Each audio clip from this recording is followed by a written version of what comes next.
Hello guys, അപ്പോൾ തുടങ്ങാം. This is ബുഗ്വേ ചാനൽ.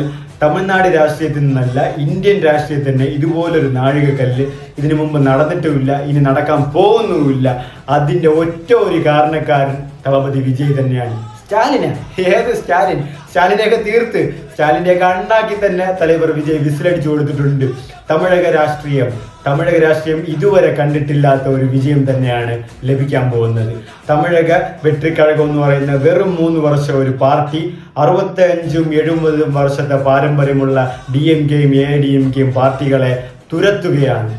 ഒരു പാർട്ടി സർവേകളൊക്കെ വന്നപ്പോൾ നീ ചുമ്മാ ഇരിയടേ, ഇതൊന്നും കിട്ടാനൊന്നും പോകുന്നില്ല നിനക്കൊന്നും, കാരണം അവന്മാരൊക്കെ എത്രയോ വർഷങ്ങളായിട്ട് ഇവിടെ ഉള്ളവരാണ്, ആധിപത്യം ശ്രമിക്കാനൊന്നും നോക്കണ്ട എന്ന് പറഞ്ഞ് എഴുതി തള്ളിയവരെ കൊണ്ട് തന്നെ തിരിച്ച് സെയിം ചാനലുകളിലും സെയിം സർവേ കൊടുക്കുന്നവരും പറഞ്ഞത് എന്ത് അമ്പരപ്പിക്കുന്ന കാര്യങ്ങളാണ് നടക്കുന്നതെന്ന്, ഞങ്ങൾക്ക് മനസ്സിലാകുന്നില്ല എന്ന്, ഞങ്ങളുടെ ആ ഒരു കാര്യങ്ങളൊക്കെ എങ്ങനെയാണ് തെറ്റുപറ്റിയെന്നൊക്കെയാണ് പറയുന്നത്.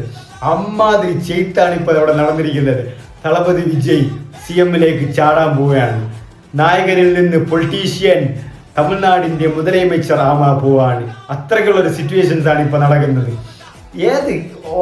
അവിടെ എല്ലാവരും കണ്ണ് തള്ളിയിരിക്കുകയാണ്. അമ്മാതിരി സാധനങ്ങളാണ് അവിടെ നടക്കുന്നത്. ഇവിടെ എന്തൊക്കെയാണ് അവിടെ നടക്കുന്നതെന്നൊരു മൈൻഡ് സെറ്റിലാണ്.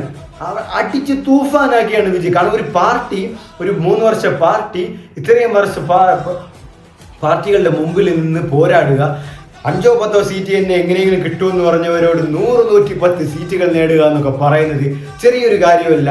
ഇനി ഒരു കോമ്പറ്റീഷനോ ഒരു കമ്പാരിസനോ തളപതി വിജയ്ക്ക് ഉണ്ടാകുമോ എന്നുള്ളൊരു സംശയം വേണ്ട. കാരണം the greatest of all time എന്നുള്ളൊരു സിനിമ ഉള്ള ആ ഒരു പേരുണ്ടല്ലോ, ആ ഒരു പേര് അതെനിക്ക് തോന്നുന്നു വെങ്കട് പ്രഭു നേരത്തെ ഇട്ടുകൊടുത്തതാണ്.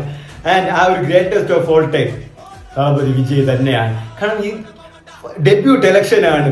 ഈ ഇലക്ഷനിൽ ഇത്രയും റെക്കോർഡ് നേടുക, ഇത്രയും സീറ്റ് നേടുക, ഇത്രയും ഇമ്പാക്റ്റ് ഉണ്ടാക്കുക, വേവ് ഉണ്ടാക്കുക എന്നൊക്കെ പറയുന്നത് അന്യായമാണ്. നിങ്ങളെ സമ്മതിച്ചേ പറ്റൂ. ഞങ്ങൾക്ക് അറിയാമത്.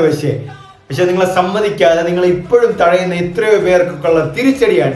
എപ്പോഴും അദ്ദേഹത്തിനെ തളർത്തിയിട്ടുണ്ടോ അതിൻ്റെ മറുപടിയായിട്ട് അദ്ദേഹം തന്നിട്ടുണ്ടോ, അത് തന്നെയാണ് ഇപ്പോഴും വീണ്ടും നിങ്ങൾ കിട്ടിക്കൊണ്ടിരിക്കുന്നത്.